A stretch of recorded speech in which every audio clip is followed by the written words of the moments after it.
Joining us now, Harvard University professor Stephen Levitsky and Daniel Ziblatt. In their new book, titled How Democracies Die, they say Americans elected a demagogue in 2016. Quote, "This is how we tend to think of democracies dying, at the hands of men with guns. But there's another way to break a democracy. It's less dramatic, but equally destructive.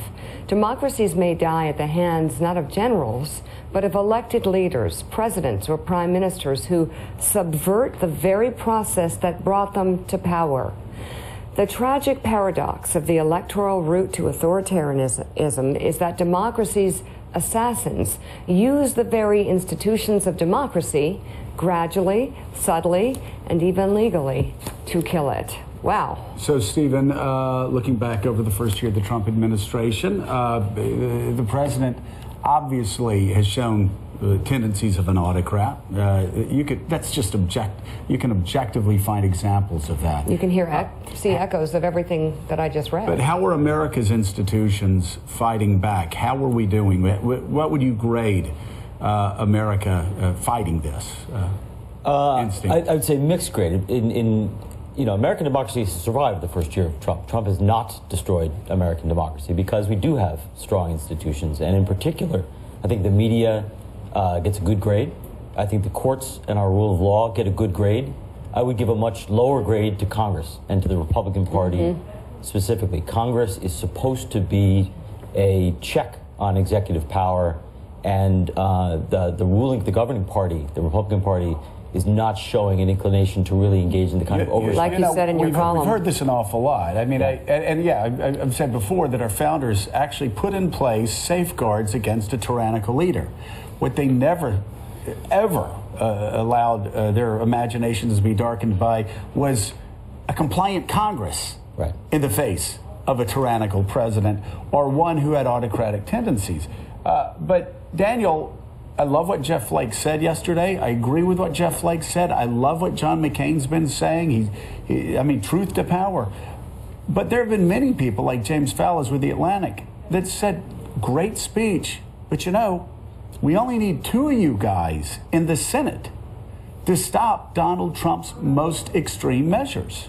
And yet, we can't find 2 Republican votes in the Senate whenever the president oversteps his bounds.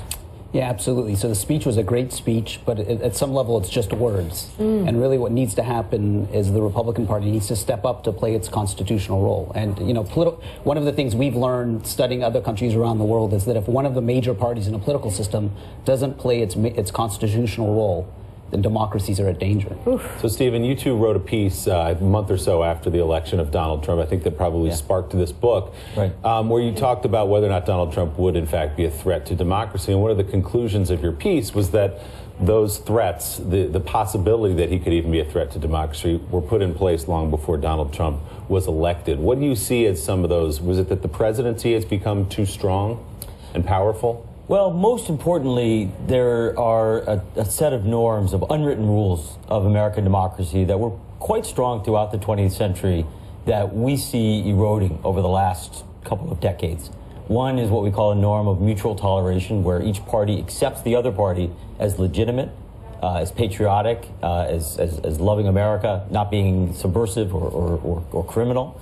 And the other is what we call forbearance, or using restraint in the exercise of power, not using the letter of the law to undermine the spirit of the law. And those 2 norms were pretty strong throughout the 20th century. They're what helped us what helped our checks and balances work when we had presidents who did maybe threaten to overstep their bounds, FDR, Nixon, and we worry that those norms are much weaker today. So what do we do post-Trump?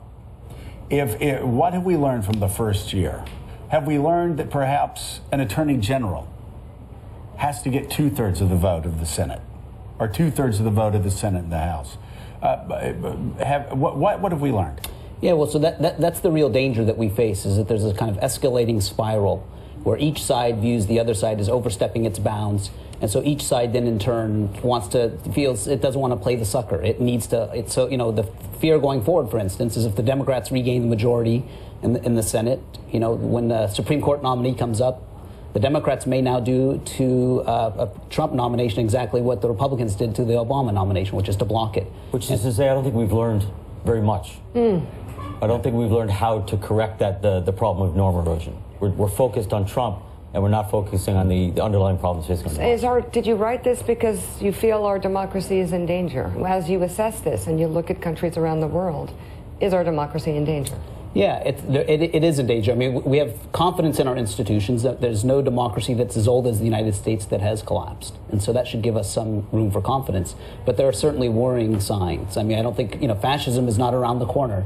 But on the other hand, there are certainly worrying signs, and there's sort of these deep ailments in the political system that we need to address. Steve Kornack. Yeah, I guess one of the counterpoints, counter-arguments I hear to the kind of argument you're making would go something like this, that rhetorically your point is taken about Donald Trump, about saying his opponent should be sent to jail, that kind of thing. We haven't seen this. This breaks norms. This raises all sorts of alarm bells. But in terms of actual actions as president, there's sort of all bark, no bite. And if you compare him to, like, if you've watched democracy decay in Turkey over the last decade with Erdogan, you have a politician there who's disciplined, who's rigorous, who has been pursuing a program that has eroded and basically undermined the democracy there, whereas you have a president here who mainly bloviates. But Turkey's a great case. Erdogan's party was elected in 2002. If you go back to their first year in office, you would say it's all talk, there's no action. It took years for democratic institutions to erode in Turkey. It took a decade.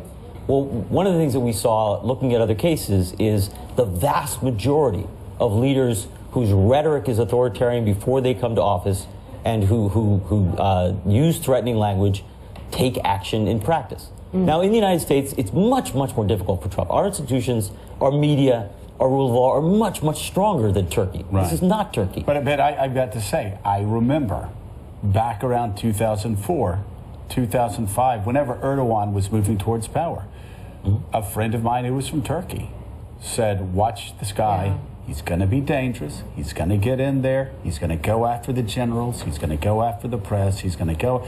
And I sat there thinking, yeah, whatever. And sure enough, step by step by step. But it takes a while. Happened.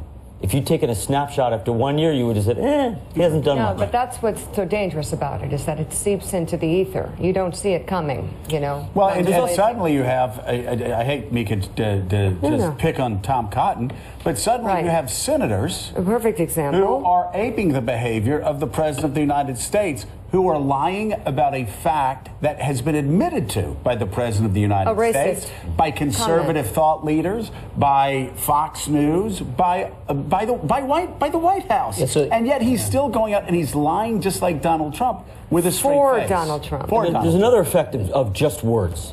Donald Trump is beginning to erode the credibility of our core democratic institutions. Donald Trump has repeated the line over and over again for a year now that our elections are fraudulent, right? That our press is conspiring to bring him down, that our press is deliberately lying.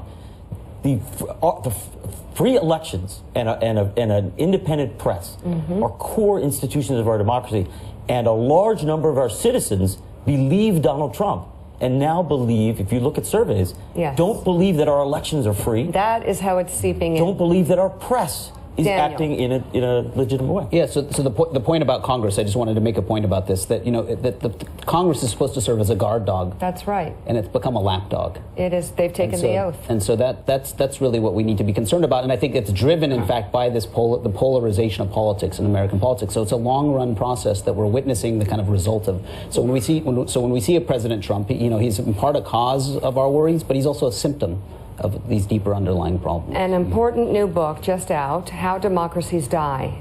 Stephen Levitsky, Daniel Ziblatt. Thank you both very much. Thanks for having us. Thank you.